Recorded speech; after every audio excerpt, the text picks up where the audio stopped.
espalhar o que estava para acontecer e como todos deveriam se preparar para isso. Mateus, Marcos e Lucas concordam. O ministério de João era o cumprimento da profecia de Isaías acerca de uma voz no deserto que chamava Israel a se preparar para a chegada do Messias Rei. Profecias do Antigo Testamento cumpridas pelo ministério de João. O que foi feita? Malaquias, capítulo 3, no versículo 1. O que foi profetizado? Deus enviaria seu mensageiro à frente para preparar o caminho para Cristo. Onde se cumpriu? Marcos, capítulo 1, versículo 2. Isaías 40, versículo 3. A chegada de Cristo seria precedida por uma voz que clamaria no deserto. Mateus, capítulo 3, versículo 3. Marcos, capítulo 1, versículo 3. E Lucas, capítulo 3, versículo 4. Isaías 40, no versículo 4 a 5. O ministério do mensageiro seria espiritualmente comparável a um projeto de construção de uma estrada para a chegada de um rei. Lucas capítulo 3, versículos 5 e 6. O que os outros dizem?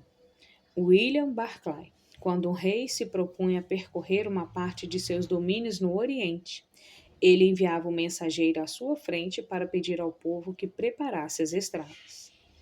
Assim, João é considerado o mensageiro do rei. Mas a preparação na qual ele insistia era uma preparação do coração e da vida. O rei está chegando, ele dizia. Consertem não as estradas, mas suas vidas. João Batista chamou todo o povo de Israel a se arrepender. Mateus capítulo 3, versículo 2. Ele proclamou um novo governo, o reino. No entanto, não fez, como talvez fosse esperado, seu anúncio revolucionário em Jerusalém, o centro governamental da nação. Em vez disso, ele pegou primeiro a um punhado de pessoas do campo que viviam ao longo do Rio Jordão, a cerca de 40 quilômetros ao leste da capital. Talvez o número de lagartos e escorpiões tenha sido superior ao número de seus primeiros ouvintes humanos. As notícias de que um homem clamava no deserto se espalharam como incêndio em uma floresta. E logo centenas de pessoas começaram a sair das metrópoles e cidades de Israel para ver e ouvir o revivalista radical do deserto. Ele as comovia com uma fome profunda e insaciada da palavra de Deus para fazer o deserto árido do espírito delas florescer como a tulipa. Vencedor da competição parecida com a de Elias. A pele de João estava escura por causa do sol do deserto. Seus olhos brilhavam no rosto tomado por uma barba desgrenhada. Pelo menos é assim que eu o imagino. Mateus e Marcos dão-nos o retrato aceito. Mateus, capítulo 3, no versículo 4, Marcos, capítulo 1, versículo 6. João Batista usava uma veste simples feita de pelos de camelo, a qual mantinha enrolada no corpo e presa a um cinto largo de couro. O cardápio de João sempre foi uma seleção saborosa de insetos crocantes, gafanhotos, que ficavam apetitosas graças ao gosto forte e doce do mel silvestre. Em nenhuma outra passagem no Novo Testamento relata descrições de seus personagens, nem mesmo de Jesus. Por que contar como João se vestia e o que ele comia? Tudo tinha sentido especial para as pessoas que buscavam o Messias. Os profetas prenunciaram que a chegada de Cristo seria precedida pelo aparecimento de Elias, o mais heróico dos profetas do Antigo Testamento. Quase no fim de seu ministério, Elias enviou uma mensagem ao rei de Israel dizendo que uma vez que o rei havia consultado um ídolo e não Deus, ele nunca mais se recuperaria dos ferimentos que havia sofrido em uma queda. Quando o rei pediu uma descrição do homem que teve a audácia de enviar tal mensagem aos mensageiros, lhe disseram: ele vestia roupas de pelos e usava um cinto de couro. Com essa descrição, o rei reconheceu que o homem que profetizou sua morte era Elias. Segundo a Reis, capítulo 1, no verso 2 a 8. João Batista emergiu do mesmo deserto onde Elias passou grande parte de sua vida. Pregou com o mesmo entusiasmo fervoroso de Elias. Vestiu-se como Elias. Como o anjo prenunciou antes de sua morte, ele veio, no espírito e no poder de Elias. Lucas, capítulo 1, versículo 17. O que os outros dizem? Alguns estudiosos sugiram Sugeriram que João antes havia sido membro de uma seita essência em Qumran, comunidade famosa por preservar os pergaminhos do Mar Morto. Como João, esses judeus viviam no deserto da Judéia e até tinham regras quanto a como comer mel e gafanhotos. Eles também faziam o ritual da purificação diária similar ao batismo. E seus documentos confirmam que esperavam ansiosamente a chegada de um Messias prometido pelos profetas. Arrependimento. Mateus capítulo 3, verso 8. Deem fruto que mostre o arrependimento. A palavra grega usada no Novo Testamento para arrependimento é metanoia, uma mudança de ideia e de atitude. Como João e mais tarde Jesus explica seu significado, o arrependimento exige uma mudança nos valores pessoais básicos e no estilo de vida. O significado do arrependimento pode ser encontrado no que João disse às pessoas que foram ouvi-lo. 1. Os fariseus e saduceus, líderes religiosos, eram corruptos, hipócritas e pretensiosos. Quando eles foram para o batismo, João os comparou a víboras, fugindo para uma moita no deserto. Mateus capítulo 3, verso 7, Lucas capítulo 3, versículo 7. Ele lhes disse que seus dias de autoridade estavam contados se não se convertessem de seus caminhos mesquinhos e egoístas e começassem a compartilhar o que tinham com os outros. Mateus capítulo 3, versículo 8 e 10, Lucas capítulo 3, do verso 8 a 11. 2. Ele pediu aos coletores de impostos que fossem honestos e coletassem apenas o que era exigido por lei, em vez de enganarem o povo. Lucas capítulo 3, no verso 12 a 13. 3. Os soldados apareceram sob ordens de espiar que tipo de mensagem o povo estava ouvindo. Quando perguntaram o que João achava que eles deveriam fazer para se preparar para a vinda de Cristo, ele lhes pediu para parar de acusar falsamente as pessoas e de extorquir dinheiro por meio de ameaças de violências. Lucas capítulo 3, versículo 14. O que outros dizem? John Keller. É interessante que a resposta de João tenha sido expressa em termos de uma simples justiça. As pessoas que tinham mais bens do que precisavam deveriam reparti-los com os que não tinham nada. Os que tinham comida deveriam compartilhar com os que tinham fome. Os coletores de impostos deveriam cumprir seu dever, mas abrir mão das taxas muitas vezes exorbitantes que tinham o hábito de arrancar das pessoas para uso pessoal.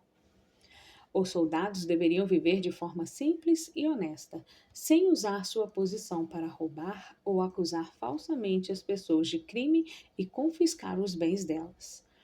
Essas palavras implicam uma nova orientação na vida, um novo espírito para que Deus e não o ganho pessoal se torne o centro da vida de cada pessoa. Um batismo impactante. João encorajou seus ouvintes a dramatizar publicamente sua disposição de mudar ao se juntarem a ele em um ato de imersão no Rio Jordão. Gentios, no processo de conversão ao judaísmo, eram batizados em tanques batismais especiais, como símbolo de sua renúncia à adoração a ídolos e também da sua purificação da idolatria e dos pecados pagãos. Contudo, os judeus não precisavam de batismo. Eles já eram um povo especial de Deus. João insistiu para que as pessoas que sempre se viram dessa forma, como povo de Deus, fossem batizadas como se estivessem apenas emergindo do mais sombrio paganismo. Em uma conversa polêmica com os líderes religiosos, ele afirmou que nascer na linhagem judaica, privilegiada, na nação perfeita e na religião correta, não era preparação suficiente para receber o Senhor. Mateus capítulo 3, no versículo 9, e Lucas capítulo 3, versículo 8. O que João disse sobre Jesus? Lucas capítulo 3, do versículo 15 a 18. O povo estava em grande expectativa, questionando em seus corações se acaso João não seria o Cristo. João respondeu a todos: Eu os batizo com água, mas virá alguém mais poderoso do que eu, tanto que não sou digno nem de curvar-me e derramar as correias das suas sandálias. Ele os batizará com o Espírito Santo e com fogo. Ele traz a pá em sua mão, a fim de limpar sua eira e juntar o trigo em seu celeiro, mas queimará a palha com fogo que nunca se apaga. E com muitas outras palavras, João exortava o povo que lhe pregava as boas novas. As expectativas messiânicas estavam no ar. Enquanto os judeus voltados para o Messias observavam a pregação e a aparência de João, que lembravam Elias, era inevitável que alguns começassem a cogitar se ele poderia ser o Cristo. João nunca incentivou a ideia, mas fielmente mostrou aos seus ouvintes aquele que estava bem perto. Comunhão na água. Mateus capítulo 3, versículo 13 a 17. Então Jesus veio da Galiléia ao Jordão para ser batizado por João. João, porém, tentou impedi-lo, dizendo: Eu preciso ser batizado por ti e tu vens a mim? Respondeu Jesus: Deixe assim por enquanto. Convém que assim façamos para cumprir toda a justiça. E João concordou. Assim que Jesus foi batizado, saiu da água. Naquele momento, os céus se abriram, e ele viu o Espírito de Deus descendo como pomba e pousando sobre ele. Então uma voz dos céus disse: Este é o meu filho amado, em quem me agrado. Em um belo dia, quando aqueles que buscavam o reino responderam à pregação de João descendo ao Jordão para serem batizados, um jovem estranho seguiu em direção à água com os outros. João reconheceu como aquele sobre quem vinha falando. João instintivamente soube que aquele homem não tinha pecado. Ele protestou. Jesus insistiu dizendo que convia que ele e João fizessem o que era certo, fosse o que fosse. A Bíblia concorda com a avaliação de João. Jesus não tinha pecado do qual se arrepender. Então, por que ele precisou ser batizado? O que para todos os outros era um sinal de arrependimento para que seus pecados fossem perdoados? Por que Jesus precisou ser batizado? O batismo inaugurou a carreira de Jesus com uma declaração pública de que ele era um de nós, um ser humano. A tarefa para a qual o Pai Celestial o havia enviado à Terra exigia que ele fosse humano. Quando as pessoas viram-no afundar no Rio Jordão, não tiveram dúvida de que estavam observando as ações de um homem, e não de algum tipo de semi-humano ou semideus com quem seria impossível se identificar. Após o batismo, surgiram calúnias de que ele era um mentiroso, um blasfemo, um amigo de pecadores e um ébrio. Não é de surpreender, portanto, que Jesus apareça no Rio Jordão, no meio de uma multidão de pecadores arrependidos. Siga a fila para entrar na água ao convite do pregador e declara que estava renunciando ao pecado e se comprometendo com a justiça. Assim como os outros. Ao se apresentar para o batismo, Jesus não estava confessando que era pecador. Ele estava dizendo: 1. Eu estou com João. 2. Tenho o compromisso de viver uma vida íntegra. 3. Quero viver sob o domínio de Deus. E 4. Eu sou um de vocês. O que outros dizem? Clark Pedicorde. A identificação de Jesus com os pecadores de Israel foi igual ao que Moisés fez no deserto depois do pecado dos israelitas, que fizeram um bezerro de ouro como ídolo. Êxodo capítulo 32, verso 30 a 32. Deus aceitou o arrependimento perfeito de Jesus por seu povo, assim como aceitou o de Moisés. E isso se manifesta quando os céus se rasgam e o Espírito Santo desce sobre Jesus. Em Halford, duas circunstâncias podem ser observadas com respeito ao modo como o Espírito desce. Como uma pomba, o Espírito, do modo como se manifestou em Nosso Senhor, foi dócil e bondoso. Não foi uma descida brusca e provisória do Espírito, mas uma unção permanente, embora especial, do Salvador para seu ofício santo.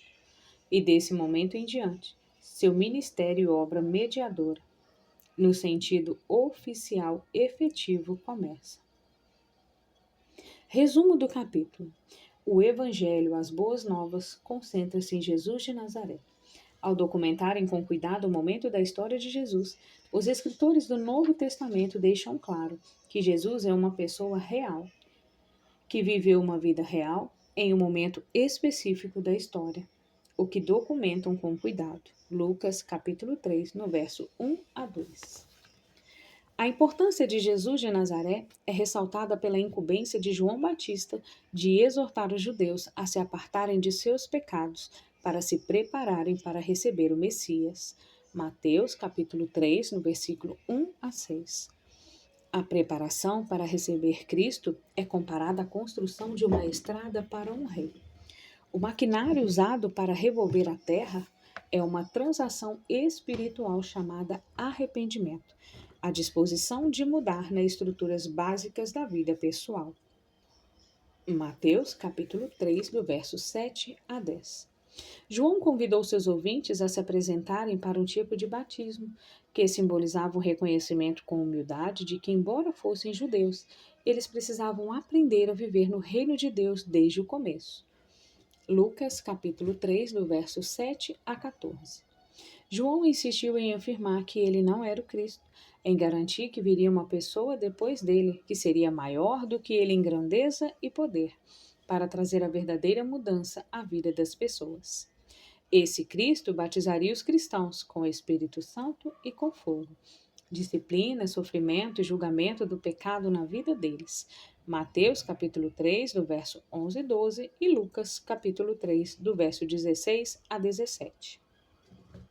Jesus pediu que João o batizasse para que sua identidade fosse completa, para anunciar sua concordância com o ministério e com a mensagem de João, e para assumir publicamente o compromisso de viver uma vida íntegra sob o domínio de Deus.